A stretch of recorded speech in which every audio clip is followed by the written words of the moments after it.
I'm going to call this work session to order. Our budget meeting work session is now called to order. March 23rd, and I am going to turn it over right now to Mr. Barnes. Well, I'm excited to get to this point every year. I don't know how many budgets I've presented now, but there's been a lot of them. But I think it's one of the most thrilling parts of my job, along with it's the most important probably of your jobs as elected officials, as it sets the policy for the action for the coming year. And this has been an interesting year, as each of them always seem to have some twist and turn that we aren't necessarily always expecting. But so I think it's good to learn a little bit from what happened last year. And Avery, does Rick have the video, or am I just doing my slides? He's got the video. Okay, Rick. I have it. Huh? Yeah, I have it. Okay, can you play it? Stop Roland, sharing. Stop sharing. Rod. Okay, gotcha. Okay.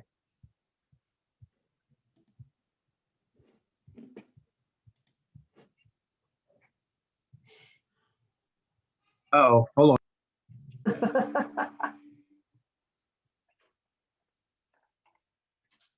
Lindsay put this together for us. It's what we will broadcast on the Access channel and on YouTube and our places. And then I'll quickly go through a slideshow too that's in your budget books, and hopefully you've had a chance to maybe flip through those slides too. But I think that the year definitely challenged us to be creative as we balanced the being safe during the COVID, the worst of the COVID pandemic part, although I'm not sure it's over by any means, and there's certainly maybe a little bit of a light at the end of the tunnel, but we still have to be diligent and careful as we continue to deal with these various variants, and I think it's around forever. So, okay, is everybody seeing the slides now? Yes. Okay, cool. So we are definitely a bridging community. Okay, now keep going to the next slide here. There we go. Lindsay developed, and I don't know if you all have seen it, but Lindsay developed a program for us. She's got a bright future ahead in film development, and with her mother as the program manager and her dad as the techno wizard, they could rule the world. But she created a video that plays on our website, plays on our government access channel, and it's basically a tourism video that says, "Welcome to Edmonston and spend the day with us." And so it takes us through these topics: historical architecture, nature, trails, shopping, exploring, and parks, along with tourism, and then entertainment and eating. So sometime, and I'll send that out again, and everybody just take a minute, because it's really beautiful. It really highlights what we do have as assets, and that you could come and spend the day in Edmonston and just have a ball doing that. So that's what it's all about. Our casino night gang, and it was such a popular event, we hated to end it. Our last one was in just before the pandemic last year, and it was just growing in popularity. The seniors had a blast, and we had a blast doing it. Our Black History event last year was all about the Buffalo Soldier and the history of that, and it was one of our best. Avery and her gang, Mayor Gant, everybody did such a wonderful job with that program, as was this year's, but this year's was a little bit different. We brought on our police admin manager, Christiana, in March last year. She joined the teams, doing a great job. Glad to have her. We continue to do our Edmonston Beautiful grants, and this is a perfect example of somebody that needed desperate help, and then what the before and after picture resulted in all the code violations This program is designed to eliminate code violations, and obviously in this particular case, it eliminated a number of them. We are being featured on the Maryland Department of Community Development and Housing site for this particular program. So we're happy about that. And that reminds me to review that. We have a facade program going on with the businesses, and we've so far did 3. I should have put the before pictures up, but this is the Hyattsville Laundromat. We did their facade. We did the facade for glass contractors over on 46th Avenue, and we did the facade for Alcoa Concrete. Glass contractors was absolutely horrible, and so it's absolutely beautiful now. We were named a Tree City USA for the 6th year in a row. We're very proud of that. Very pleased as the green team works to do that. We planted new trees on 52nd Place. We planted 6 trees over on Ingraham, and we continue to try to do that. Our Earth Day cleanup was bizarre. We only had 10 volunteers because they limited due to the pandemic, and it was nobody from our community, but we appreciated their help in coming and spending a few hours picking up trash. They collected a total of 23 bags. The Veterans Park keeps winning the beautification award. We're hoping to get to a 5-year award so we can have a trowel that is gold. We have the yard of the month, and Mr. Johnson, Hillary, and the mayor were able to share with some of our lawns that we celebrated last year. We'll do that again this year. They get a $50 gift card for their and the sign for a month. The family that Mr. Johnson did was on 52nd Avenue. They're from Peru, and they were so excited. They have a beautiful backyard. Our planters continue to stand out and are talked about all summer as they bloom and grow. That's all done with volunteerism primarily. Mr. Johnson manages the garden. We have 13 plots, and then we have 2 plots that the Eco City Farms put in for herbs, and we a really popular place to be. We helped Mr. Durham celebrate his 100th anniversary, and he just recently got his COVID vaccine, I believe. So he's planning to be around for a number more years. We're a banner city again. We're pleased to continue that program and involvement with the Maryland Municipal League. We bought a new police cruiser, so everybody's seen the black cruiser running around town. We rebranded the look of the cruisers and look of the police department with their new decals. And then we had our first happy parade, and it was our response to everybody being locked up for weeks, and we went out and caravan through the community, and I think made a lot of people really happy as they smiled and waved, and DJ Harlem donated toys, and the mayor and council had fun handing those out. And we thanked the most important people that in the pandemic, the health workers, the first responders, police, EMS, the county executive, and Governor Hogan for all of their efforts. And those signs stayed on Decatur for a big part of the year. The food distributions have just been amazing. They continue today with, on Thursdays, the Capital Area Food Bank gives us 80 boxes of veggies that go out to the community.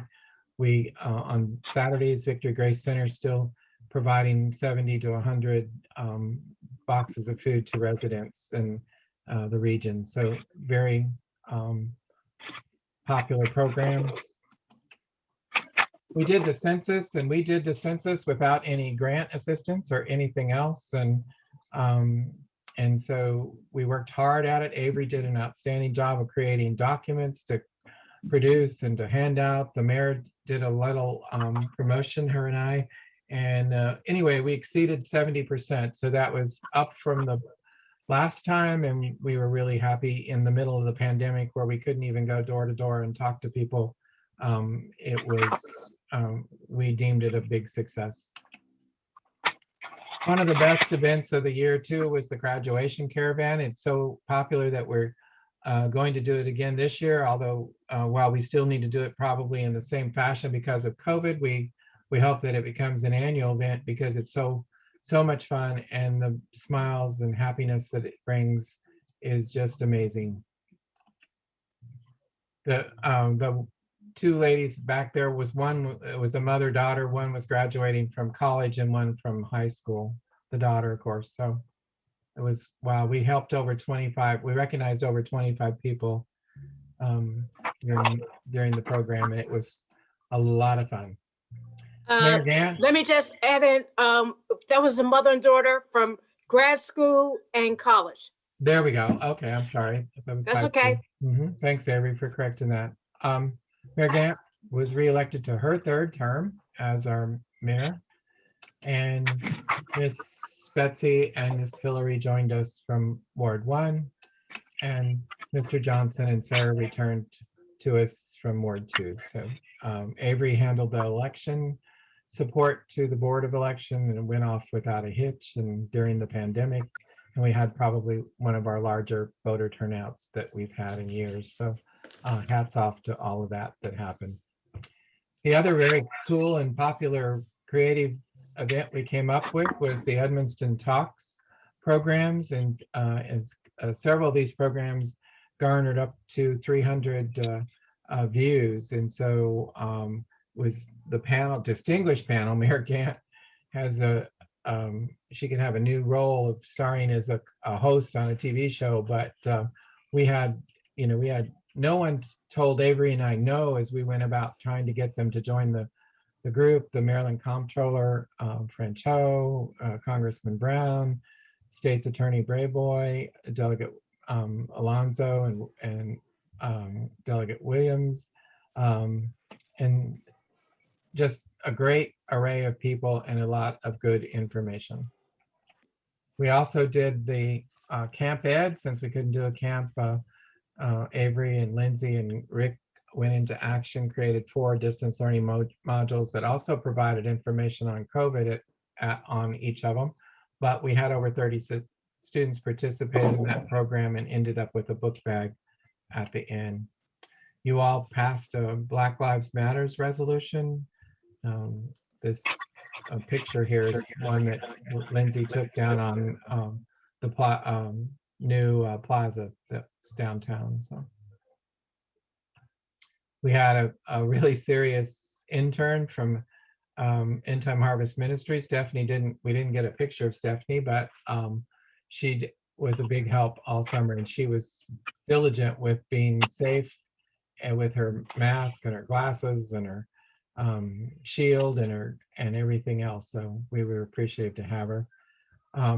Former Chief Harris instituted community walks with the residents, and while I don't know that they became overly popular, at least he did have participation a number of times as he went out and walked on Fridays. We were devastated in September with the flood, but I believe the response that you folks gave to the residents helped. We hauled off 7 30-yard roll-off dumpsters filled with debris. Hillary passed out care bags. The mayor went door to door. Betsy went door to door. Betsy, on another slide here, is going to be seen as one of our heroes. She helped a child get out of their house. Just a really pulled together community kind of event, and now it'll create the flood advisory mitigation task force so that we can talk about ways to keep this from happening in the future. And here's our heroes: Victorine, Betsy, the Kings over on 49. We had a great domestic violence awareness march and awareness event here at Town Hall. We heard from victims. We heard from people that had assistance. I actually had a call today about somebody that was concerned that they were experiencing that. We had our popular dumpster days. The dumpster days coming up on Saturday, 1 to 4, but our fall dumpster day was very popular. We had a Miss Diane Marshall, a local resident that takes care of seniors, donated a whole closet of medical equipment, and we've loaned some out already. And in a library kind of thing where people can borrow that without having to pay. And then we had dual tragedy back to back with the death of as a result of domestic violence of one of our residents' sons, and then our longtime transient community resident that died. Eric joined us. We are loving Eric. We tell him he's loved by us and hated by the town. That's okay. He's doing his job. So, but he's doing a great job, and we appreciate everything he does. The trunk or treat, and we're hoping that becomes a annual event by the police department, was so much fun, and it met the pandemic guidelines, and so just terrific event. We did another really cool event. We partnered with Fort Lincoln and the University of Maryland Finance Center, Environmental Finance Center, and created a session on children's health and the environment, asthma, and lead poisoning. I believe the last look at that, I think I've seen almost up to 100 people have viewed that. It was a really great group of experts that talked about families and how they could deal with those two issues. We added public art in the community. We've heard lots of good comments about that and which one's the person's favorite. We did our Thanksgiving baskets, one of the best events I think we do in the community, the appreciation. And we not only did Thanksgiving baskets, but the church did Thanksgiving baskets. And I never did get a number from them, but it was a huge number from Victory Grace. So same way at Christmas. We tore down the house. I searched my files high and low to find the picture of the red house at 4606 prior to it being this picture, which is where it is today, but I could not find it. That was a very long process.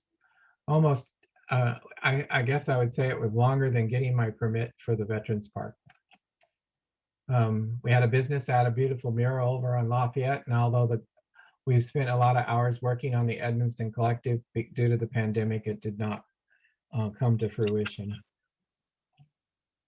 We implemented more rain gardens, and this was when they were first put in, so they look a lot different to that today. And here's Ingram's. We just closed it out the other day. And then we installed new street lighting over on Crittenden Street. And we have the mayor's Christmas tree lighting ceremony, along with Rod can't spell, but that's okay, I'll fix that.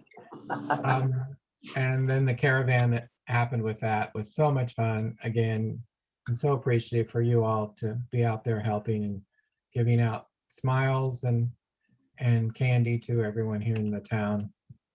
In the yard decorating contest, we had over 75 homes. We delivered $5 Dunkin' Donut gift cards to everyone that decorated their home, and so many great compliments. And then we had a first, second, and third place. The one on the top is I think our second place. And then I don't know that I think there's a lot. I mean, all of our programs mean a great deal to me and to the staff and to Avery, and but I think that this probably the adopted child is the one that just means so much, because we were able to expand that. We raised in donations almost $4,500 this year, and we helped 45 children. So that is, and that was the Creek Plumbing, Mr. and Mrs. Greer. They donated gift cards for 20 children in that program. So. And that was our year, a pretty exciting year.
on,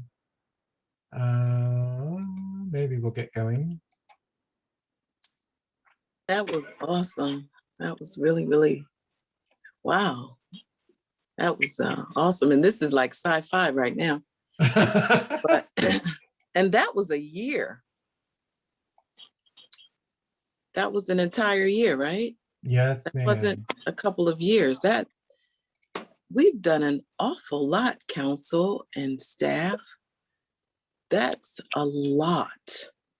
You have to really pat yourselves on the back for that. I mean, give yourselves a hand clap because, I mean, we've touched a community for sure and can't do it without an awesome staff, that's for sure. But we've done an awful lot. And really, I got a little emotional, I must say. I don't know if it was the music or we had some tough times, the flooding, just the graduations, you know, the pandemic and just getting out there and the elections, just everything. And we still worked and we worked together. And that's what it's about. And I think the community sees that. So I believe we're doing our jobs. So I thank you. Wow. Thank you. So any comments on that awesome video or anything before we move on? Thank you for putting it together. It was great. Okay, so I hope, is everybody seeing Reader's Guide to the Town of Edmonston Budget? Yep. Okay, this is a document I created a number of years ago. I won some awards for budgeting presentation, and this came from, I stole it actually, the idea from somebody else, but it's a quick guide that when the budget is all ready to go and pretty much being presented, this is a basic tool that anyone could pick up and use to see what's going on with Edmonston, what's our budget's talking about, and a lot of different other things. I'm not going to spend a lot of time on it because I want to get into the line item budgets, but I wanted you to be aware, particularly our two new council members, that you can get a lot of good information right out of here, out of this document. And it's not quite complete. The final budget that we the mayor proposes to you next week, once we have all the numbers from all the departments, will go in with this. And so you'll see more of it coming. There's some terms that a lot of people don't always understand what those mean when they see a budget document for a town or community. And so here's some definitions. But the other thing that I think is real important is, how does the financing, what does it cost you as a taxpayer if your home is valued at $300,000 and the assessment for the proposed next year's budget, the tax rate is 0.5264. And so that means that a home here in town valued at that would pay $1,579.20 to the town of Edmonston for taxes. That's a pretty good bang for your buck for what you get in small town living for that particular amount. Now, understand your tax bill is a lot more than that, because you're paying for the county and all the other entities that tax. But I always think it's interesting to note that the value of what you get for the town's services. The other thing you always like to know is, where do you compare with other communities? So I put in the chart for all of the 27 Prince George's County communities, and you can see, you know, Cottage City is 0.5409, Comer Manor is 0.96. You hear Mayor Burrow complain about their rate all the time because of their building. Bladensburg is 0.74, so you're considerably under that. But the other thing, we like to see valuation grow. And so as you can see, over the last 10 years, our valuation has gone from 132 million to 173 million. And so that's why our tax rate continues to go down as a result of the increase in valuation. I have a quick question. When do we ask questions? Anytime you want, just jump in. Can I ask a quick question about the property tax in particular? Is, or not the property tax, sorry. I was going to ask about the income tax. So I'll wait. Right, right. And Hillary will hold that off until we get to that line item, and then we can talk about it a little more because we'll actually have the number in front of us. Anything else? Questions? Jump in with the questions anytime. I get going on this. I'm so excited talking about it and everything. As I was reading through the reader's guide on page 26 and 25, it describes the sale of town bonds. Have we ever sold? Do we have town bonds out? We do. We have bonds out for Decatur Street. They expire in 2028, and we refinanced them in 2019 and got a significantly lower interest rate. So we're going to go over how much debt we pay a year, but it's approximately $50,000 that goes towards the retirement of that debt. And that was part of the Grant Street program that they did in 2009. So that's when the bonds were created. We have not issued any bonds since that time. The demographics are always interesting. I think I shocked in my first year presenting 8 years ago. I shocked the council because they hadn't really taken a look at what Edmonston was made up of and how it was. And I know Sarah does not like this particular heading on this, but unfortunately I can't change it because it comes from the site that it's cited there. But this gives you some idea of our population estimate. In 2019, it was 1,490. The breakdown between male and female, the age. We're a young community. Our median resident age is 31.8. I think Chief Gibson figured that out with our elderly population income. And then our race, as you can see, Hispanic makes up 58.0% of our population. So very, very large Hispanic population. I would anticipate that our 2020 census will maybe even take that number higher. So, a very diverse community, and we're very proud of that fact, obviously. And then I added this one on crime because everybody wants to know what our crime is all about. And you can see we have very low crime rate. It's gone from being relatively high in 2002 down to almost non-existent in 2020. So the police department's efforts over that time has really obviously made a difference in our community. There's your all smiling faces. We do have charter requirements for our annual budgeting process. We have a charter requirement for any borrowing of money, and I just put that debt policy in here so you all can read that at your leisure. We do have a fund structure. We only have one fund, the general fund. And under that, then we have various departments: police department, public works, debt service, and capital outlay. We have one bank account for all of those funds. And then we have our reserve fund. Our main bank account is at TD Bank. Our reserve fund is at PNC Bank. And that is it. That's all the bank accounts we have. We don't have any hidden accounts anywhere. And we do have $300 in cash in a drawer for petty cash here. There's our organizational chart as it exists today, although not today. It is prior to Officer Torres leaving. I'll have to take that one off. And then that's a quick chart that shows the proposed salaries in the budget that are contained in what we're asking for going forward. And we'll look at that in depth later. And then the last thing I wanted to include in here for you to look at was our capital improvement project list.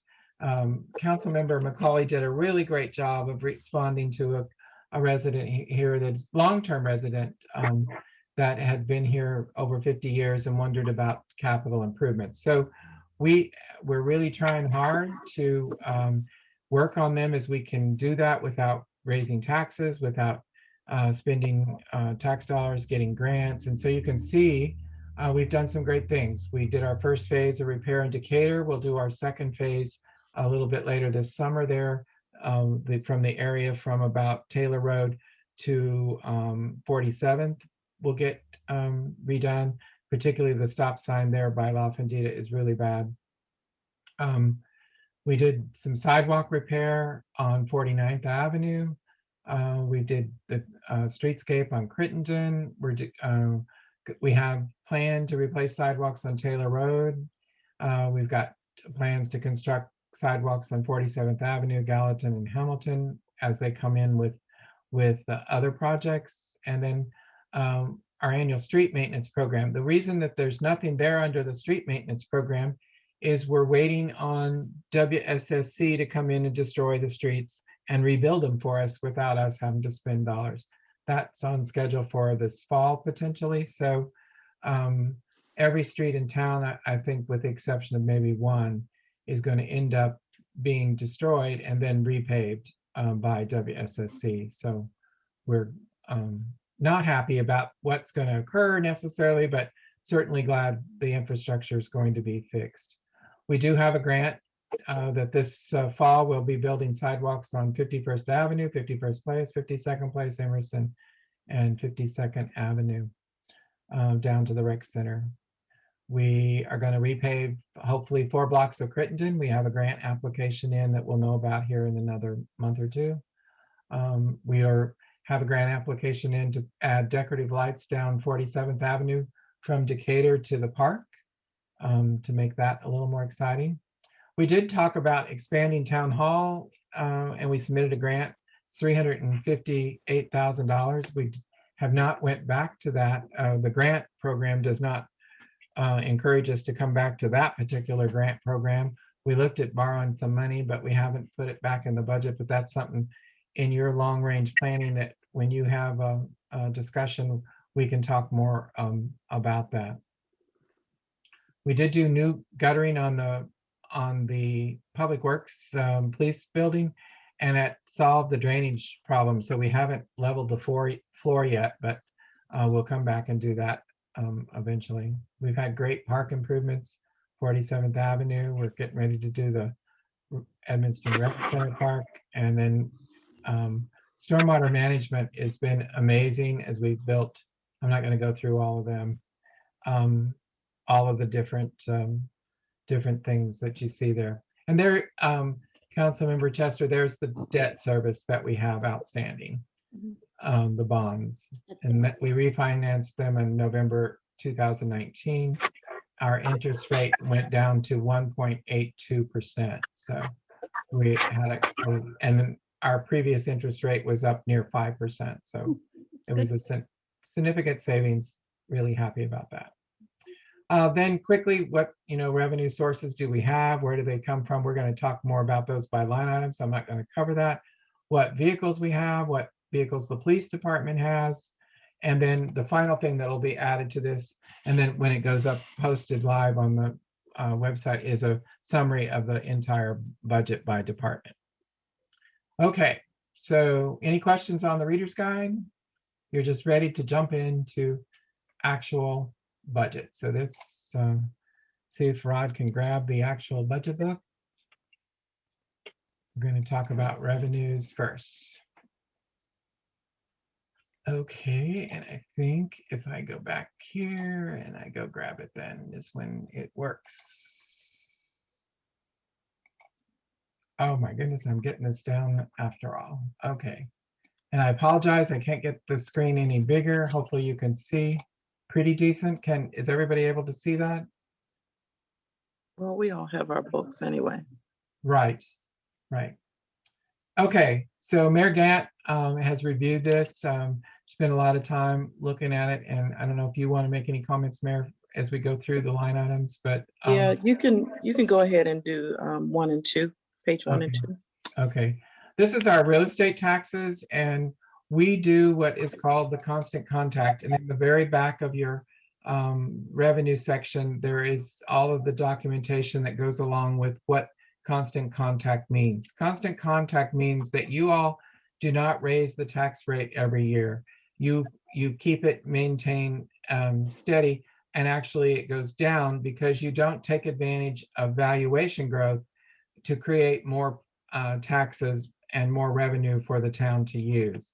So that's why your mill levy keeps going down, is because you're using that constant rate. Last year it was, or for the current year, it was 0.5489. Now it's going to 5.264 because valuation went from 165 million to 173 million. If we didn't have that constant rate, then we would gain that advantage that goes between those, and it would actually result in additional revenue. But this is one of the programs that the state implemented a long time ago to kind of a prop, like they do in California, that controls property taxes. So to go outside of this, there's a whole process. We've never done it in the 8 years that I've presented. And so certainly something, if you have a discussion and want to look at raising taxes, then we can certainly go through that. And then a portion of our property tax goes for those bond payments. So $50,000. We collect $911,761, and $50,000 of that goes to the bonds. Okay, vehicle releases starts with the police department. And Mayor, did you want to take over, or you want me to continue? Oh, well, vehicle releases, it's kind of clear, estimated 80 impounds at $85 per release. Right now, we're at, well, the proposed budget is 6,800. And that's a number we just put in there, huh? Well, Chief and I haven't had a chance to review yet the items that are reflective of the police department. So that's kind of a plug number at the moment. Kind of a guess, Yeah, because estimation. if we're at 6,400 at the end of January, then obviously we're going to take in something more. But then if you look at the prior year, we took in only 6,000 last year. So it's a little difficult to estimate. And then one year we only took in 3,400. So Yeah, it's not purely consistent yet. right, right. I don't know if it would be consistent. Personal property tax, these are our business taxes. They're going to stay the same, 150. We worried big time when the mayor worked so hard to collect. We had a really outstanding huge bill with long fence when they were over on the property on Wyndham. I think it was $96,000, if I recall right, Mayor, that you Yeah, they were. negotiated.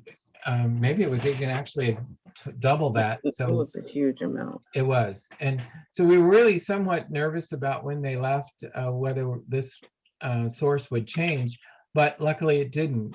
They left and somebody new came on that had a high inventory personal property. We are going to lose Berliner off of the coming year because Berliner has sold all of his business except for the trucks, the contractor component of it. So we may see a difference. Yeah, we may see a difference there. Yes, Sarah. Questions? Do you have a question, or is your hand just still raised? Oh, I think my hand is still raised. Oh, okay. Go ahead. So Does she? no, she was just saying her virtual hand was still raised. What is the, because we don't have the line by line of what sort of like our biggest personal property tax Users are? Yeah, so what is this, what is the reduction in Berliner? What's the potential estimate for that? It's going to be in the 10 to 15,000. So for our expected revenues, should we decrease that to account for what we anticipate the decrease being from Berliner, since we know that that's coming? And anything else would just be, if it's not that much, then great, but. Well, the reason I didn't, council member, is because if you look at the prior year, we took in 223,000. Berliner would have been in that in number. And so if his is $12,000 to $15,000 comes off of that, we're still at 210.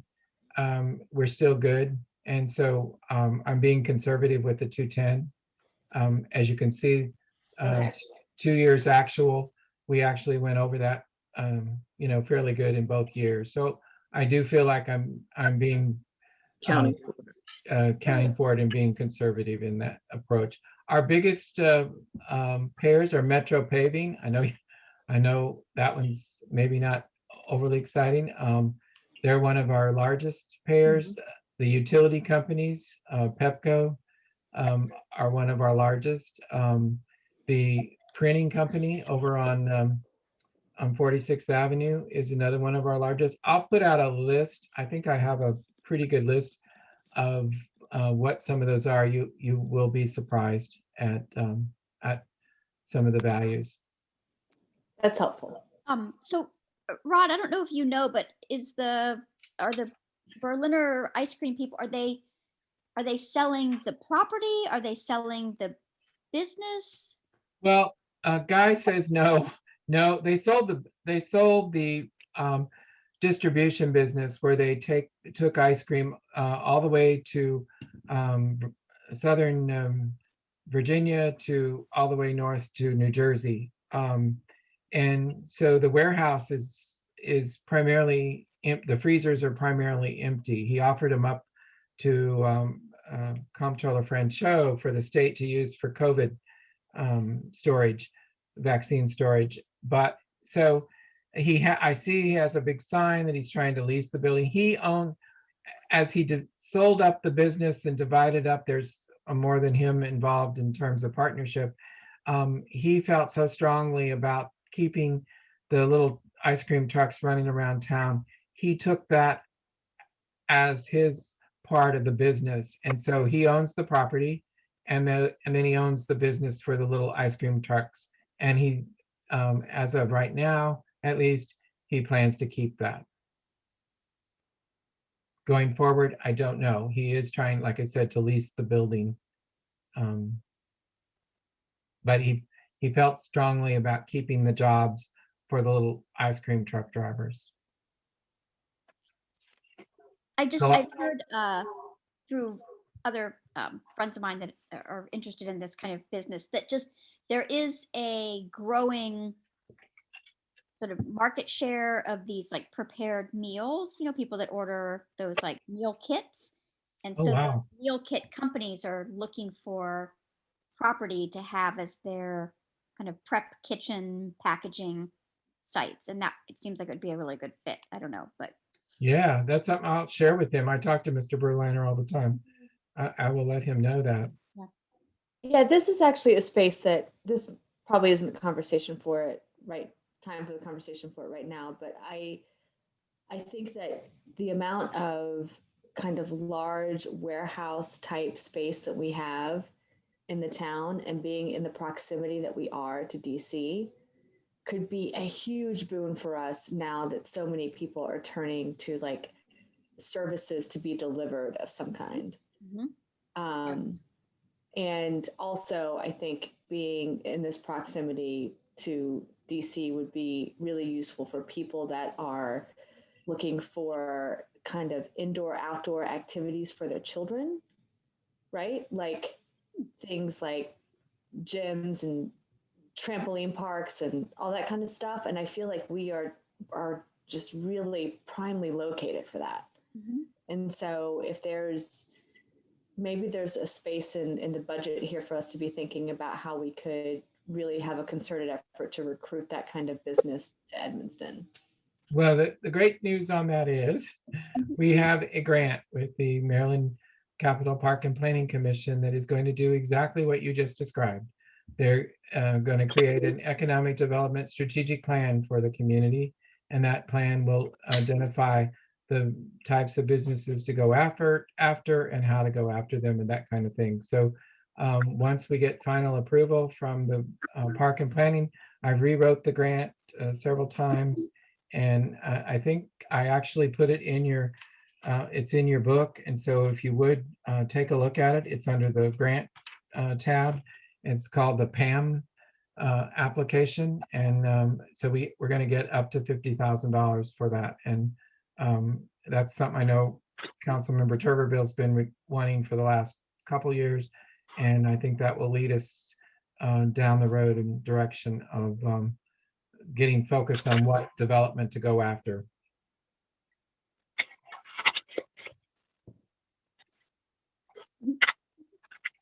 That's great. Go ahead, Mayor. All righty. So we're on asset liquidation, and we have none because we sold our admin car. So right now we don't have any. So that's great.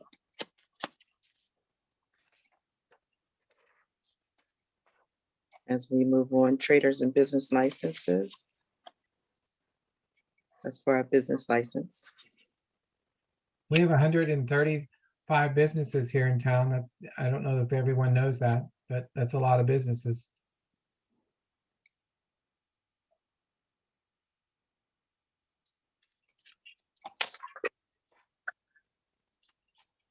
State business license. We get a share of some of the funds that are collected when a business has to have a state license besides a local. We didn't put in our numbers for our parking tickets and our citations, at least not on the one that we Right. have. No, Did you get a number from Chief? No, we haven't. Chief okay. and I haven't sat down yet and looked at that. Okay. As you can see, we've made through January, we had collected $8,600. Last year, we collected 19,000. So we just need to take a look at where he thinks that's going to be when we get fully staffed and what it should be for next year. Yeah. Any questions on that? Red light citations. As of January, we were at 99,000. Say, I'm sorry. No, this is another one Chief and I need to kind of evaluate, because if you look at it, it's a very difficult one to do. Although if you recall, we had a situation where we had staff that was not certifying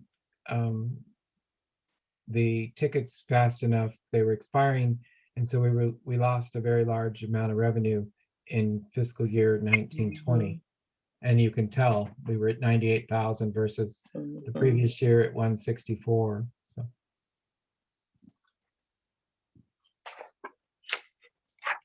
I don't like negative revenue sources, but that one helps us greatly. So here's the state income tax, Councilmember Chester. So this is our share. And this is, go ahead. Is this calculated based on what taxpayers fill in as their address on their tax returns, or is it based on like the state knowing where people's addresses fall within which municipality? It's supposed to be a combination, but the mayor wants, and we are going to try to do a really big push to tell folks to fill in Edmonston on their income tax form, state income tax form. And we're going to do some literature out on it. Colmer Manor does a really good job of that. But it's also based on boundary surveys that we send in with street addresses to the county and state every year. And they can tell where the address is located from that. But we want to make sure we're getting our share, obviously. Mm-hmm.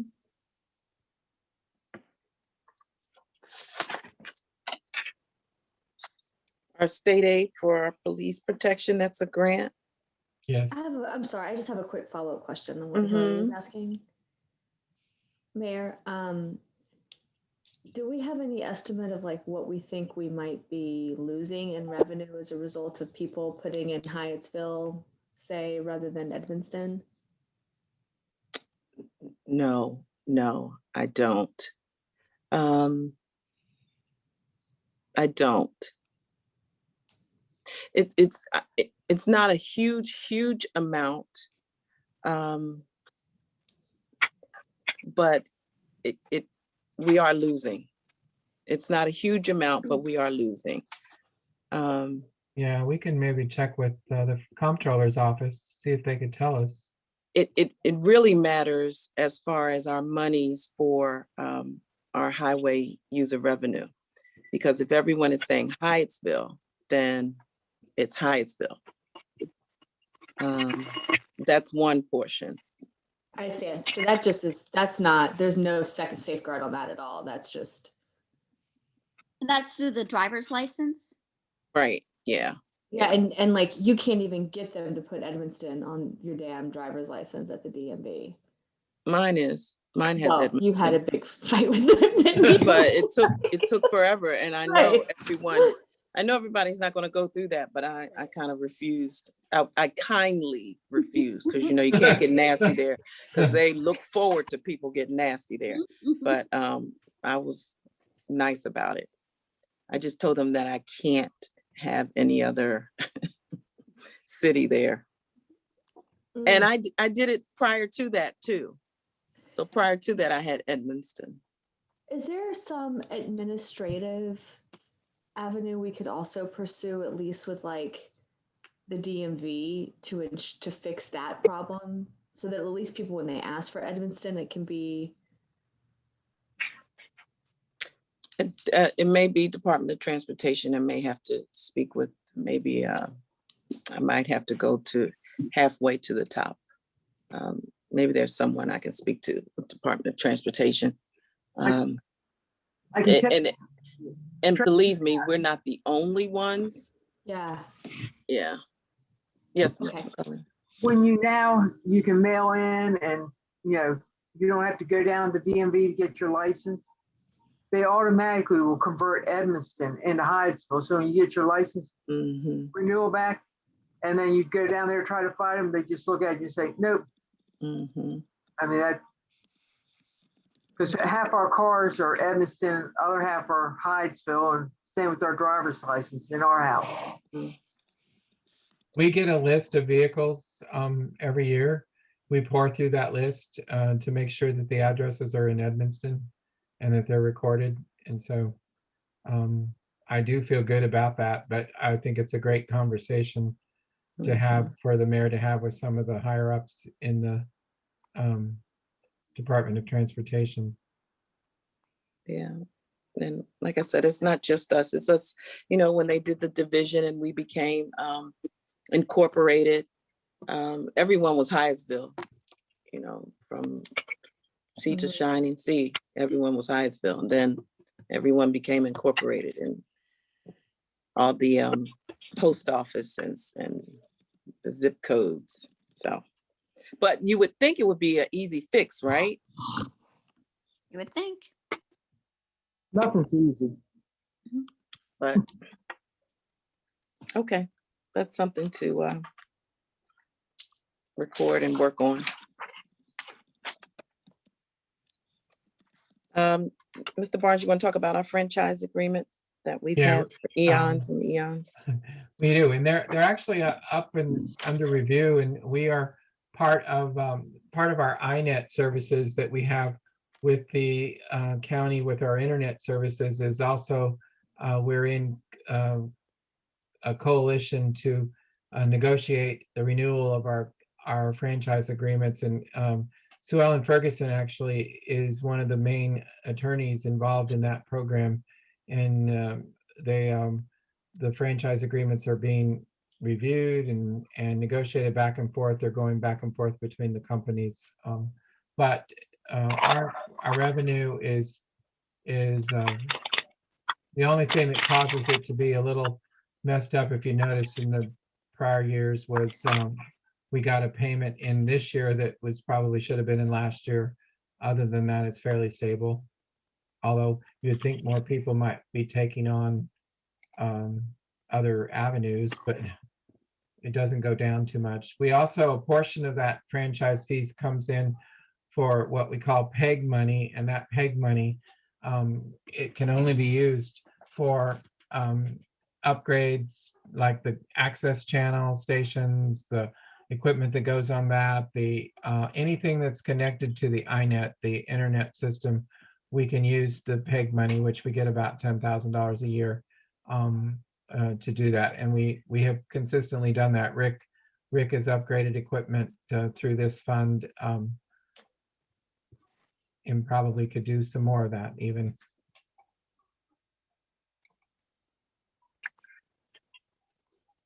There's the mayor's favorite one. Oh, there's the highway user revenue.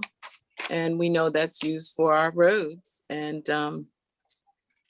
we've gotten some more money, and that's a good thing. We've gotten a lot more money. And we're still pushing that at the league to get more. So it has increased, as you can see, from 2018. You see what we had till now. So we're doing pretty good, even from 2019-20. So we're doing pretty good with that. But we really need it, especially with the weather changes and everything.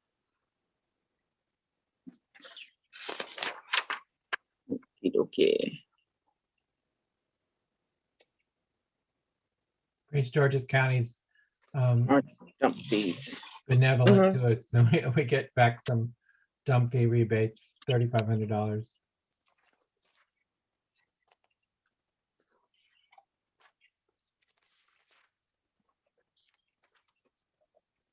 So our building permits, $1,500. It varies, obviously, as you can see.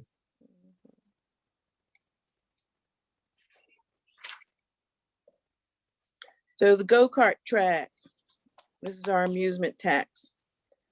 Mhm. And our only amusement tax. We're gonna grow, we're gonna grow. I have a question, Mayor. Mm-hmm. Do we also anticipate, isn't he looking to sell the go-kart track? Yeah, he had a for sale sign up, and they took it down. So my assumption is it was sold, but yeah. Is it to remain a go-kart track? Does anybody know? Will Not it too remain an sure. amusement subject to an amusement tax is my question. Well, we'd love for that to happen, that's for sure.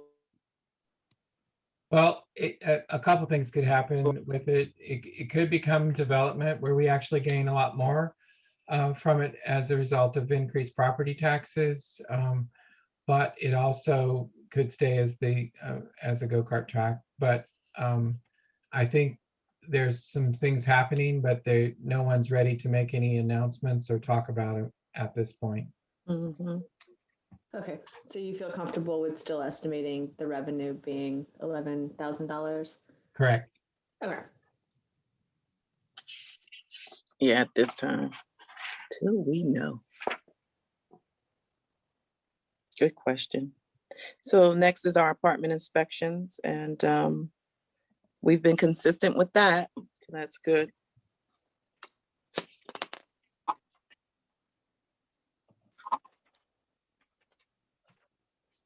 And the So reason- oh, okay, I'm sorry, Mayor, Mhm. go ahead. go ahead. No, go ahead, Mr. Barnes. The reason these year-to-dates are low is because Avery will start billing these in April. And so then the payments all have to come in by June 30. So we get this revenue sources for the business licenses, the trader's licenses, the rental licenses for the family homes and for the apartments. It all gets collected in April, May, and June.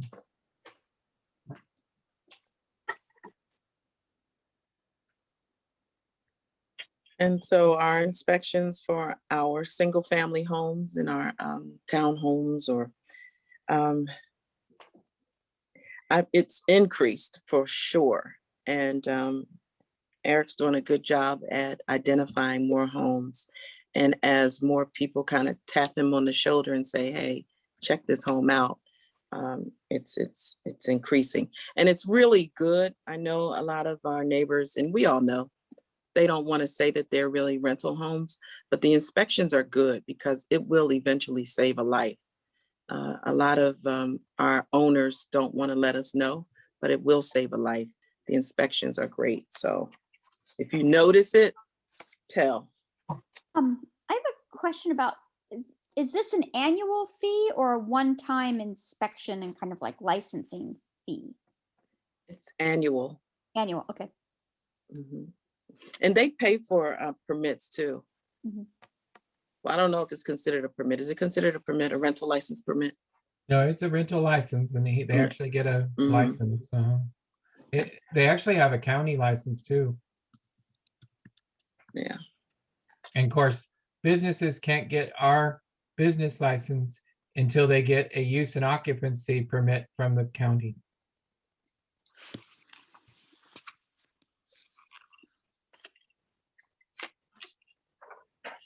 All righty.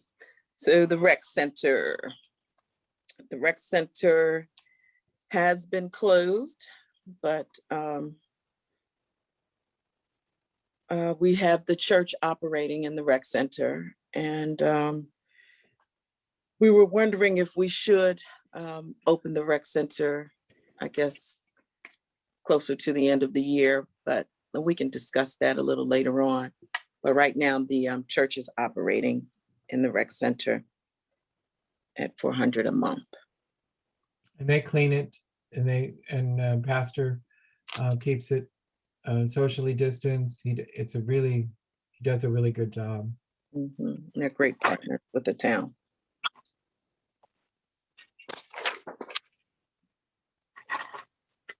So the next item is miscellaneous, and we all know what falls up under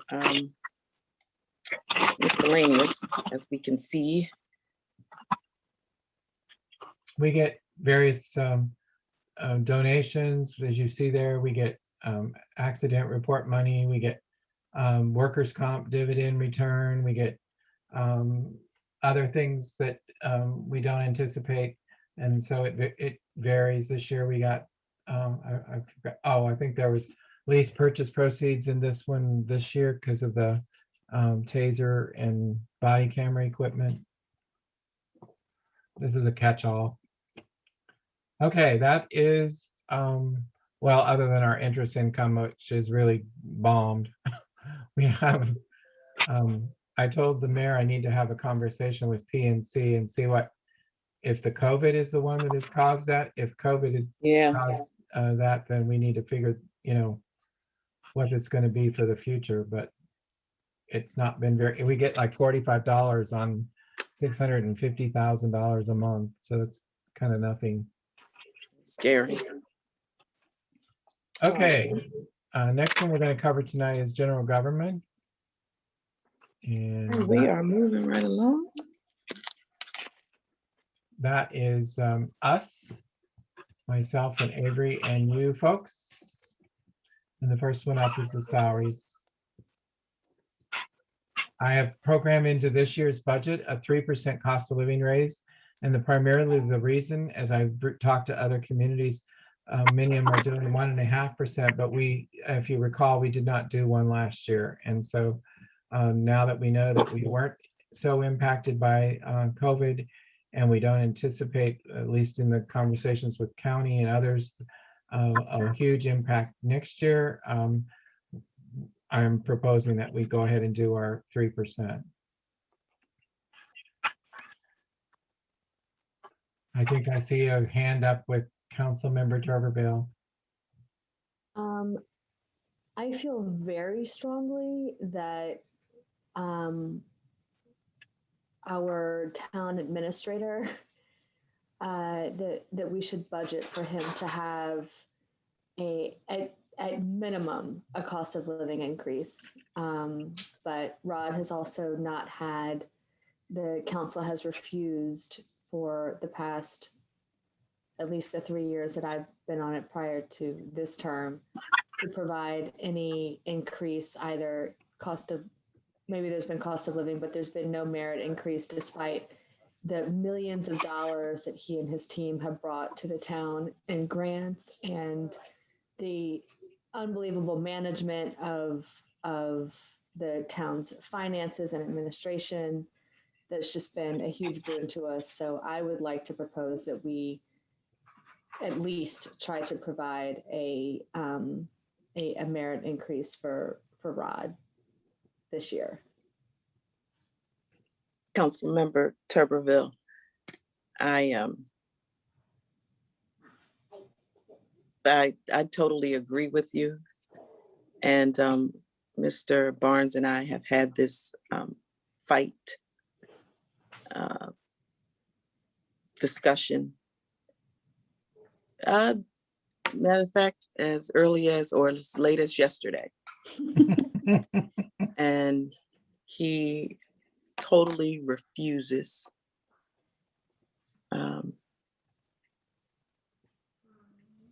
to accept it.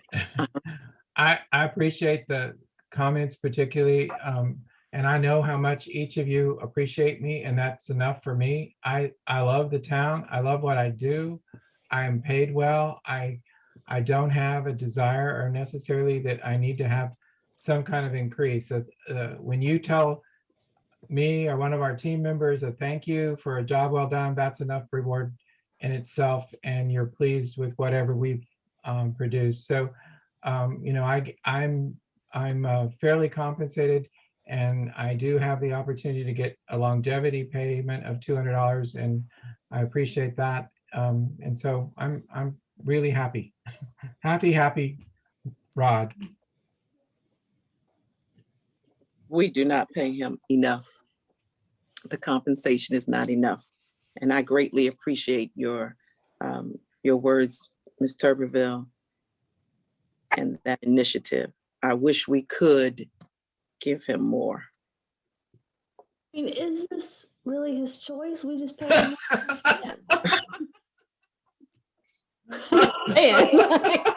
I've never experienced it, and it's been years. It's been years. There's been times where it's like, okay, but it's been years. And I thought this would be the year where I could, but nope. I would just add, I think that because I work in like the forced labor field, there's a part of me that is a little uncomfortable that he isn't fully compensated necessarily if he's working on the weekends or if he's working late in the evening. And so, I mean, if he's not entitled or not eligible for like overtime, then it makes sense that his base salary should at least be increasing year on year. I don't know, just my 2 cents. Okay, more to follow on that discussion. Yeah, that can happen during a closed session. Right. Okay. So we do have in there the merit pay and longevity pay for everyone. The mayor's pay and the council members' pay. Ms. Gray and Mr. Barnes. We have to pay taxes to the government. Then we have our state retirement. We pay, the town pays on this. It's a defined benefit program. And we are by actuarial, when we joined, they calculate our annual contribution, and then I split it between the 3 departments. So this is our proposed, what it may be for next year. I have one question. We only have 3 council members or 3 council spots listed there. Oh, I forgot one, huh? Good catch, Betsy. Can't believe you would forget Betsy like that, Rod. Hey, whatever. I'm good. I'm like Rod. I do it for the fun of it. I will fix that. Well, actually, You counted 2 people, it seemed. I did on the last one. The It's last 100 one looks like they doubled. Yeah, it's that one. So I must have counted that one twice. So, okay, cool. I'll correct that. Good catch, though. I'm glad you people are looking at it and watching at it. Our health insurance and medical insurance, we pay all of the single coverage, and then we pay 65% of the family coverage. And for everyone's information that's new, we are in the Maryland State Budget and Management Program. We're a satellite agency of that program. And so our employees have the option of selecting between United Healthcare Care First, and I believe there's one other one, Kaiser Permanente. And then they have dental insurance, choice between Concordia and Delta, and then they have life insurance options, and then we provide $50,000 in life insurance for each employee. So I told the mayor, Legit has a program, and I'm putting together a census data information to send to them to see, to get a proposal from them. Some communities are in their program versus the state. So, but this is the state program, and we actually could incorporate some coverage for the council here if the council were so interested in doing that.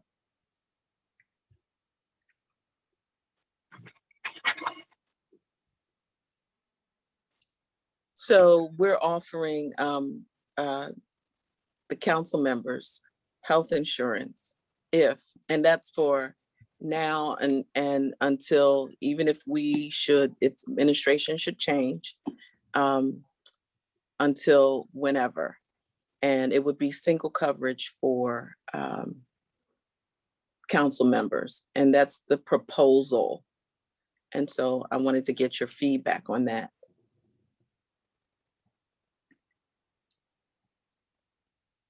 If there is none and you agree, wonderful. It's $788 for single coverage.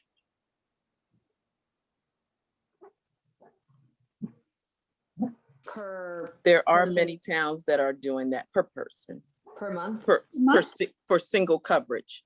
Per month, yes. Oh, is that what you said, per month?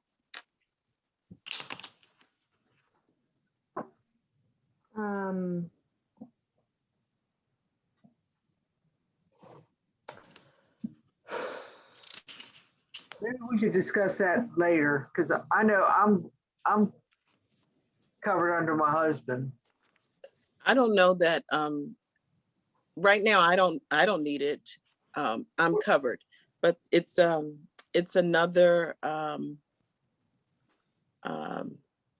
incentive or coverage for a council person who is working for the town, such as we have the opportunity to participate in the retirement program. I think it's a great benefit for a council person to be able to share in the health benefit portion.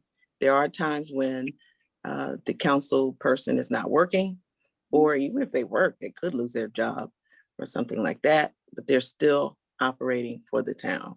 And I just think it's a wonderful incentive and benefit to be an employee for the town or council person for the town. It's not something that we have to definitely agree on right this second, because we are reviewing the budget now, but I think it's a wonderful, wonderful program. And like I said, other municipalities have done it or are doing it. And it may not cost us anything if we all don't need it right now, but it could come to that. And we might find that it could be better for us to have it with the town than, with our employer. We don't always make tons of funds, and it's a great benefit. Mr. Barnes, did you have any feedback on that? No, I think that you covered it well. And, one of our things is we have people that don't use our health insurance, like myself, I don't use it. I have coverage through Ed, and but then we have others that do. And so it's a great benefit. I know that when I talk to the employees and the new ones that come, when I tell them what we do and show them the plan, they get really excited. So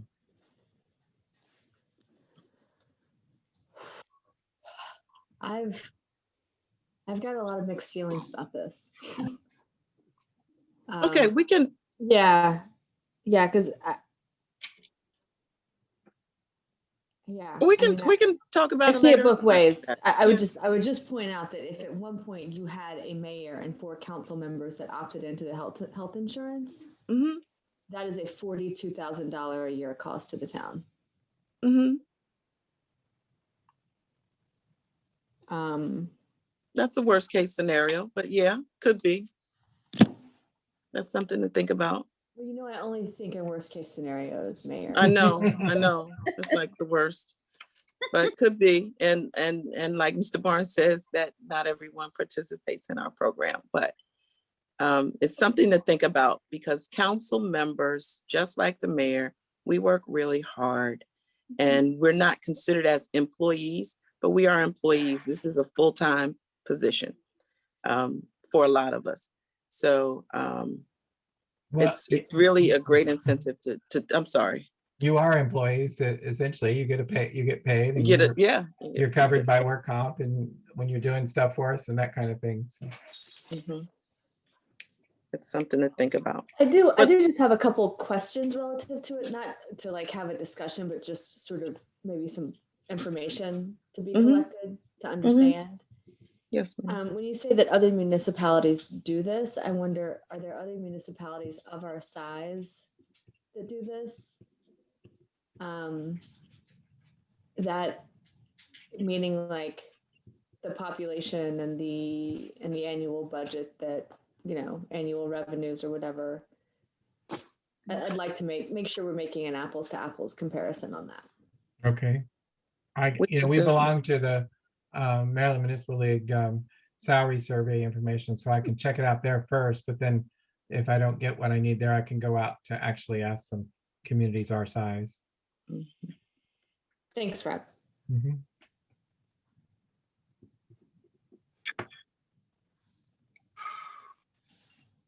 All right, we're ready to move on. That's our cell phones.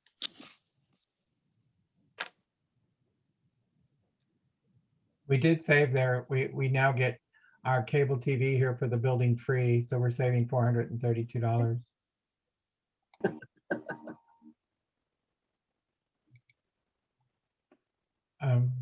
Go ahead, Mayor. Mm-hmm. Let's deal with that. Water bill, Mr. Barnes. We split that, half the water bill. Yep. Government, other half is the police department. Same for the electric bill. Split that out of the budgets. Postcards, stamps. Pretty much consistent. We still do I told the mayor, we still do our covert operation with our mailings, so we don't pay necessarily for our big permit sends. So our office supplies.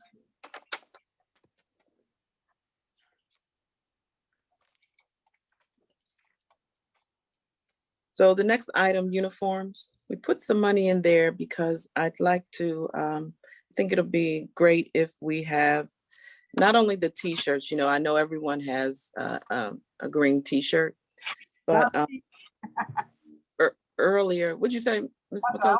I don't have a green t-shirt. Yeah, sure you do. Pull that out. Get the dust off that t-shirt. You have one of the old ones. You'll get a t-shirt. You don't have one? Yeah. Okay, you'll have one. Rod told me to come down and pick one up, and I never picked one up. Oh, It's on me. that's why. That's why. It's on me. So I wanted to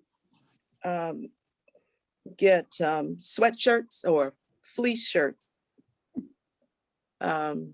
Fleece shirts before it gets chilly. That says Edmonston and council member. It'll say council member on one side and Edmonston Strong on the other. And then also caps. Because a lot of times you can't identify us, and I want us to always be identifiable as council members, and of course, Edmonston Strong. And sure, we have the shirts, and that's great, and we should, but I also think the fleece are appropriate as well as caps. Caps won't necessarily say council person, but they could. We can see what we can get on there. So that's why that's in there. Any questions, comments? And the next is for workshops for our office staff. The next item is all of the dues and for the different organizations and subscriptions that we are part of or possibly will be part of.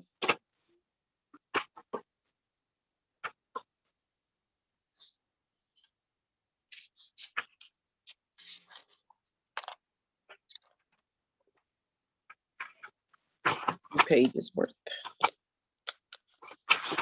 All right. So the next item, I'm going to go ahead and let, well, yeah, I'll let you go ahead and do that. Our contract services is where we cover various things that we have, like Mary Smith is our webmaster, and so we send stuff to Mary and she uploads and posts and changes and updates the page. She and Maggie Pooley created our website for free, and I think while we could probably keep doing some improvements on it, it's really pretty easy to operate and use. We clean the town hall. We do not clean the rec center anymore.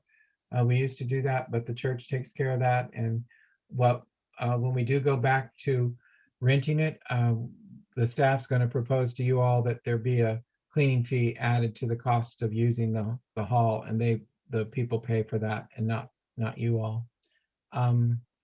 We of course have to pay for paychecks to do our payroll, our timesheet entry, and our flex program. We have a couple, well, we used to have a couple people in that FSA program. Now we only have one. Our copier maintenance, the water for town hall, pest services, we spray this building and the rec center. Our general code update, which wasn't never being done. When I came on board, we hadn't had a codification since 1998, so it took a while to get us up to speed, and we want to stay there. So we send in our ordinances that you approve and charters once a year, and a new update comes out. And then we also pay them an annual maintenance fee just to keep our website current and up to date. We added the computer services a year ago, and they have just, we have a good company. They're doing a great job. They've implemented a ticket system. We implement a ticket into the system. They either respond online, they go sign on to our system, and they're also on site one day a month. And so they're getting ready to migrate our email system. So you may hear some more about that coming up. Rick manages our video for the meetings and the access channel. We clean the floor sometimes. I use Shantae Dabney, our former clerk, on some grant administration, particularly with our Department of Housing and Community Development Programs, which is our Edmonston Beautiful and our Edmonston Facade grants. She designed those grant applications. She manages it really well with the reporting and that. So we don't spend that kind of money, but typically, but we have it there. And then we've really gotten a lot of mileage out of Lindsay Gray and the videos that she produces. So I put some money in there to try to continue doing that from some of our events. If you haven't seen them on the Access channel, you really will get a kick out of them. They're really good. She just does a great job. Avery and I ran across the Halloween one, although I think Rick did the trunk or treat one the other day, but it's really, and go out on our website and go to our YouTube channel, and you can see a lot of these things on that channel. And so that's contract services for us. All righty. Any questions with that? Fantastic. All right, next is just our general repairs and maintenance. It's not much, just town hall painting, touch-up repairs, rec center maintenance. Rec center is so old. There's some work that we know needs to be done on the outside, that backside of the rec center.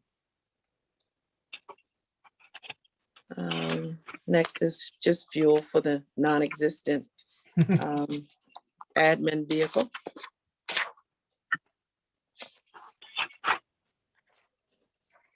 And workers' comp insurance. So there's been a mild increase in that insurance, Mr. Barnes. Yeah, the workers' comp is actually that $421 we're getting ready to pay. Our policy just renewed, so we just are paying a very large amount that will show up in the March payments. But our work comp almost doubled in premiums from last year to this year, and it's a result of our experience rating, primarily as a result of claims. So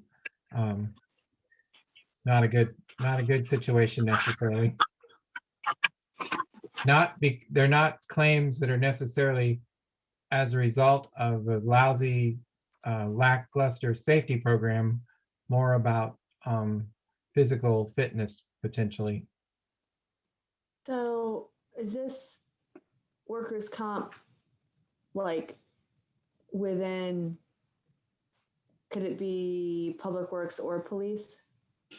It's all of us. I mean, we're all covered. And so Okay, it's based on our salaries and then on the experience mod from claims.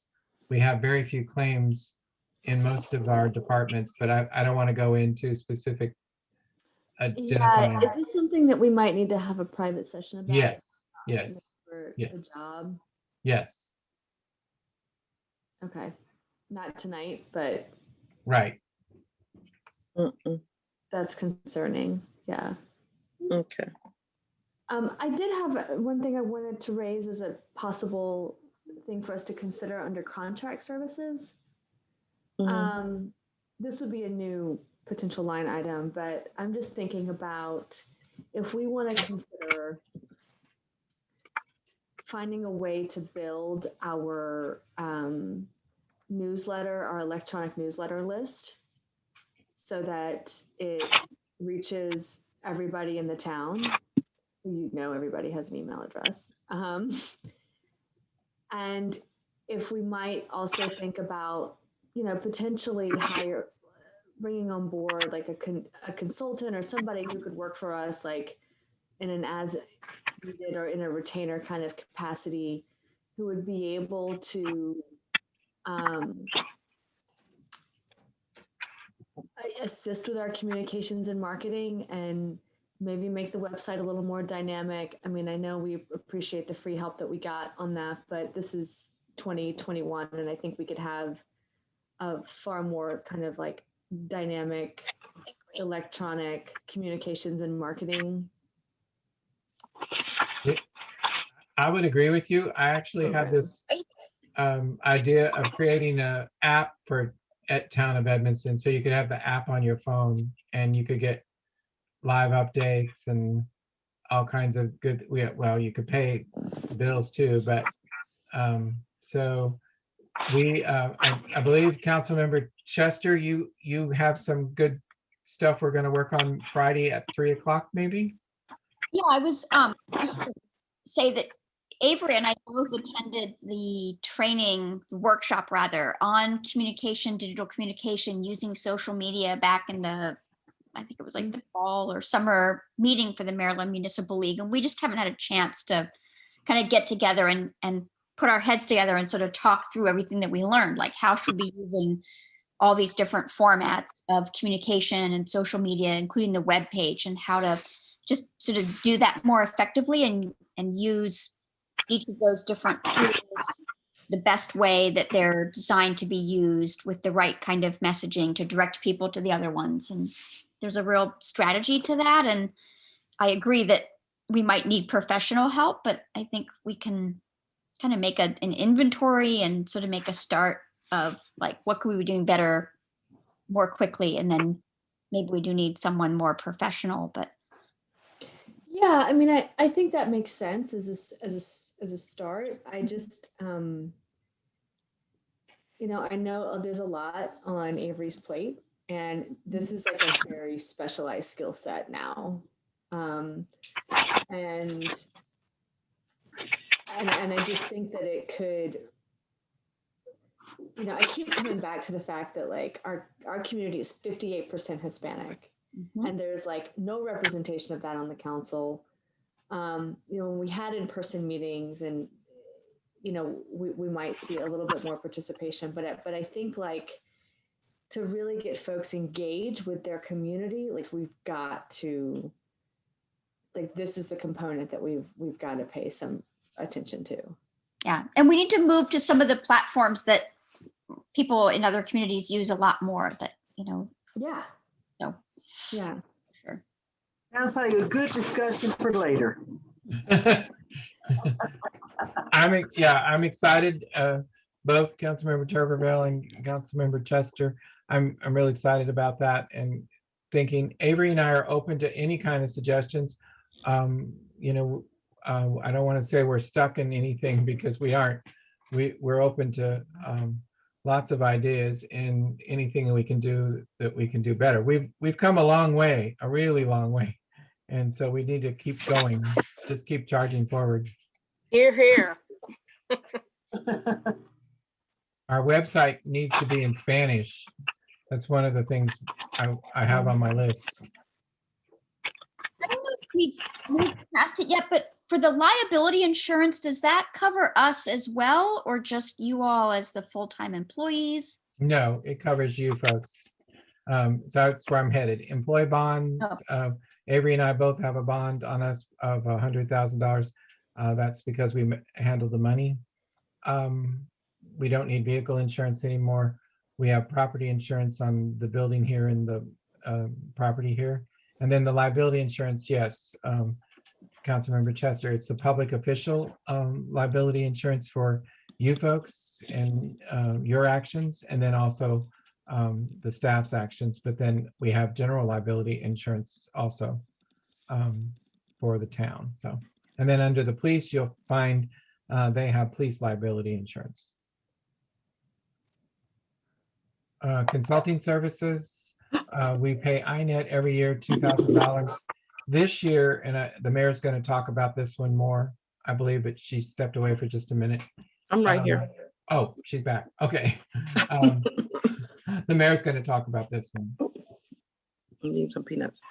So this year, and I know we've been talking about, Ms. Turberville, we've been talking about having a session where we can have a strategic plan. We can create a plan for our future, set some goals. So we had some money in there and we didn't use it, of course, because of our situation, our pandemic. But we want to be able to use it while we have it here in this budget. So we have identified a facilitator, and Mr. Robinson, you're familiar with him, Ms. Turberville, and you remember him from what, 4 years ago? Refresh my recollection. Yeah, it was about 3 years ago. Yeah. Okay.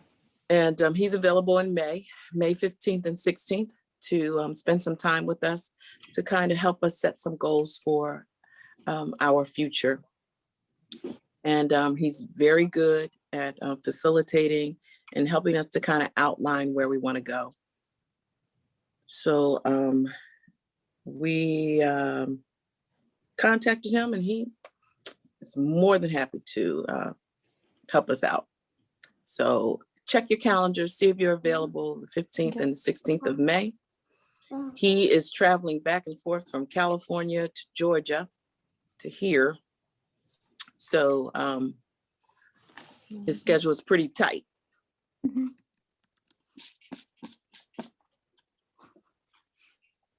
So we want to be able to do this and not put this off, because we put this off for years. And then on top of this, then you'll have your economic development strategic planning session through the consultant that will come on board and do that. So this would be a great combination. And then our sector plan is scheduled for updating in 2024, I believe. So all of these things can feed right into that. Kind of flow in there. All right. So how does everybody feel about that? Sounds good. Hopefully it's exciting. Okay, I so like it. great. So as we move on, if you remember when we had our previous council, so the next item is our legal counsel.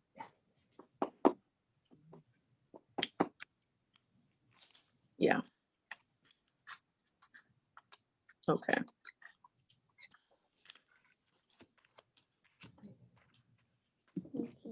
And next item is our elections.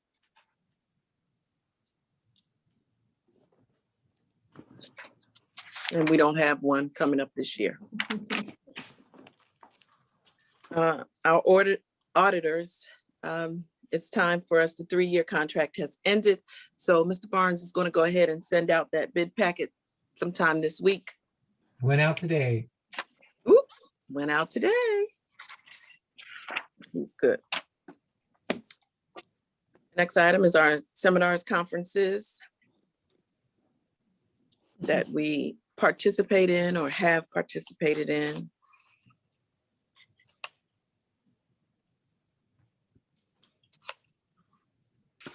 I would just like to raise my perennial objection to the amount of money we spend on meetings, seminars, and conferences. Under general government, after salaries, it's the second largest line item in the whole thing. Mhm. Okay.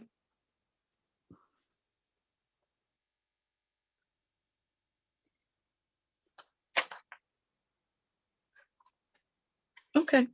Are we saving because things are more virtual now, or are these? Well, you see fees what we've spent, regardless?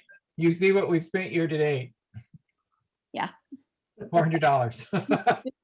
So yes, but I understand that's wasn't a conscientious necessarily.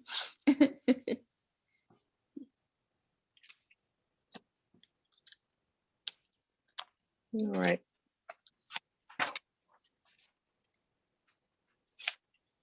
Oh, and one item on here is the IIMC annual conference. At the end, it's annual conference for town clerk. I wanted to highlight that because it says $2,500. The reason that it says $2,500 is because it's out of the country. Woo. This is matching dollars to a grant to personal dollars, of course. Where is it? Avery, He's out of the It's in Out of the country. Amsterdam in 2022. Oh. So it's something that I would be applying for a grant from the clerk's scholarship committee. I would be putting in my own money and then see what the town might consider to attend. What does IIMC stand for? Sorry. The International Institute. Institute Municipal Clerks. Ah, cool. They have a certification program. I don't know that Avery will do it, but you can become a certified municipal clerk. Many, many years ago, I became a certified municipal clerk. And our former clerk, Shantae, became one just the other day. And it's something Avery can aspire to. But anyway, this is a annual conference. They have them every year. And where's it at? It's out of the country. Where? Oh, I'm sorry. hello, Mr. Johnson. Europe. Europe. Yes. Europe, right, Miss Avery? Yes. It's the The reason it's there is because it is the International Institute of Municipal Clerks, so that's representative of clerks from all over the world, Australia, Canada, Europe. And so it moves around all over the place. And as everybody else's, this past year, it was virtual. Also, I noticed that probably the biggest line in that whole fee thing is the Ocean City Convention, almost $9,000 to send 5 people down. Mhm. So, and as we all know, I Only one person or two go. Yeah. go. And even Yeah. if everybody could go, I still would stay in Edmonston. So Mhm. there's things on there that I know it's not going to be used. Exactly. So it's not that bad of 20,000.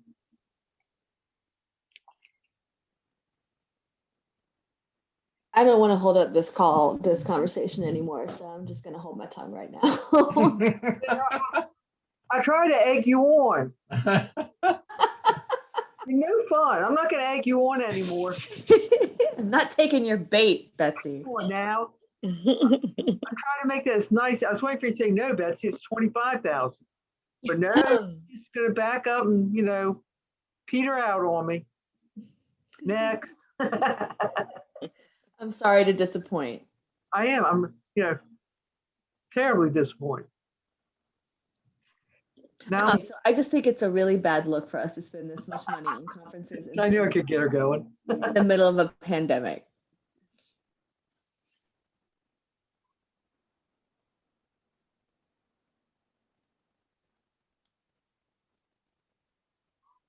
Well, all I'll say it's budgeted. Mayor, are you talking?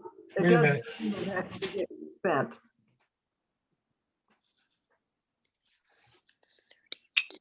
You can't see me? No, I'm right here. You just have to slide your screen over. You just can't see me. I'm here. They can see me. Okay. No, I just didn't comment. Okay, gotcha. He's I right have no next to Sarah. comment.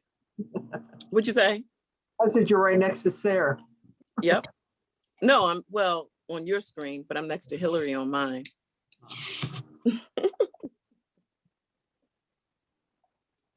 We're almost to the end. Yeah. Okay. So the next is the credit card fees. And we collect a lot of those back, but we get a $3.50 processing fee back on the ones that it cost us. And these are our notices, or who pretty much handles these? Those are mostly me when I put bids out. Mhm. They go in Prince George's County newspaper. And then the one annual thing we do with the league, where when you look in the online league directory, we have our ad that advertises Edmonston. Yeah. And then the next item is just our printing costs. Newsletter. And, The spring newsletter went out today, so watch for it in your mailboxes. It's in your mailbox here, but you'll get it at home too. so Avery did a great job. we have our contributions. It's the fire department and end time harvest. Our contribution to the fire department is $7,500. I'm sorry, $7,500. And then end time harvest, we give her $2,000 because we usually accept 1 to 2 interns every year, and so that's about what we pay out for their service. Those are the additional contributions to Port Towns quarterly meeting and so on and so forth. We're very supportive of our schools, our middle and elementary school, Actually, the majority goes to the elementary school. Previous years, we did have a good relationship with William Wirt, but our contact has gone, but we can get back in there. It's just the pandemic kind of kept us from that. And as we move on to our community events, and we saw how strong we are.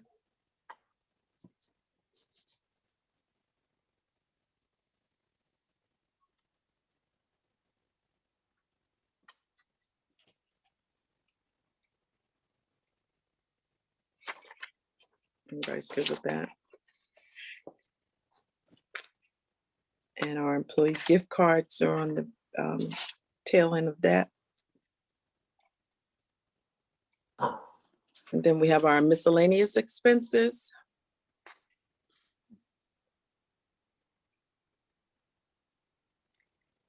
Any question on the miscellaneous expenses?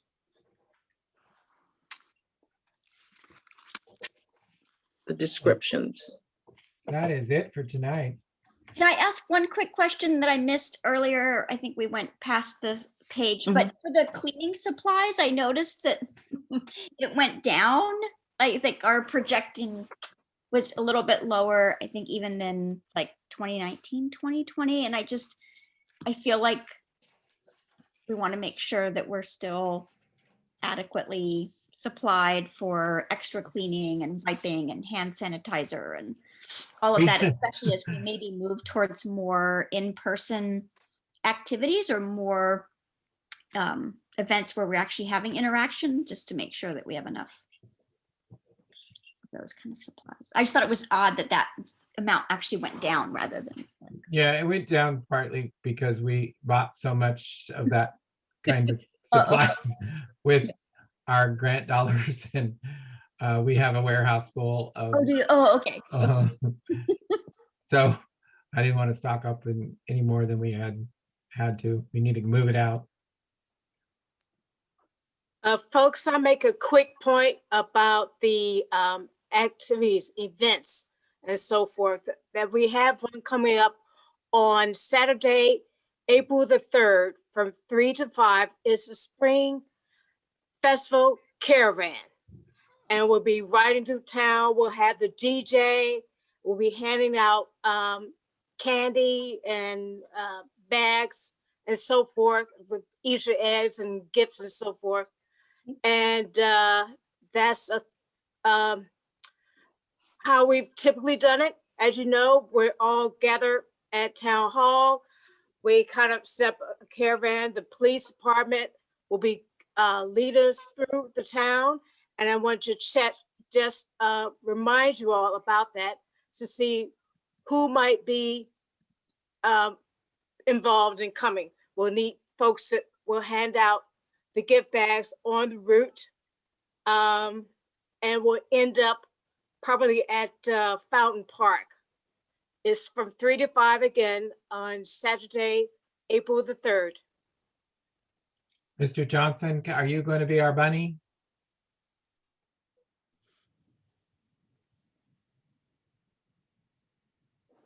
He's muted, maybe.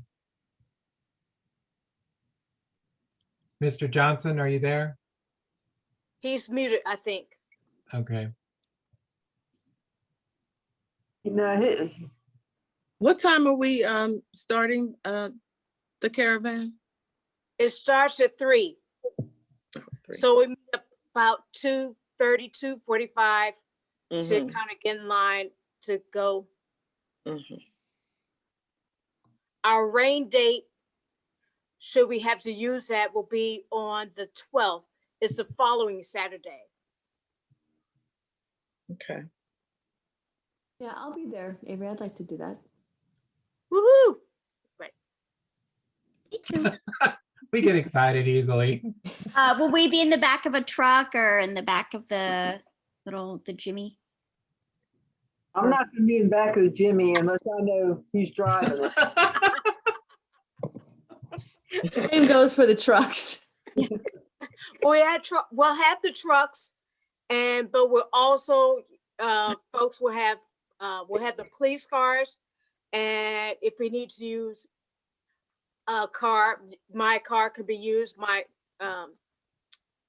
SUV. So between staff cars, police cars, and the trucks, I think we should be covered. The gym will be in it, I'm sure. Somebody will be driving the gym. That's what she's talking about. That's what Hillary was That's saying. what Bessie's saying. Hillary, you can be the gym designated driver if you want. I love driving it. Good. I'd like us to go into a, thank you, Miss Avery. Thank you, thank you. I need to go into a quick closed session, just a really brief, quick.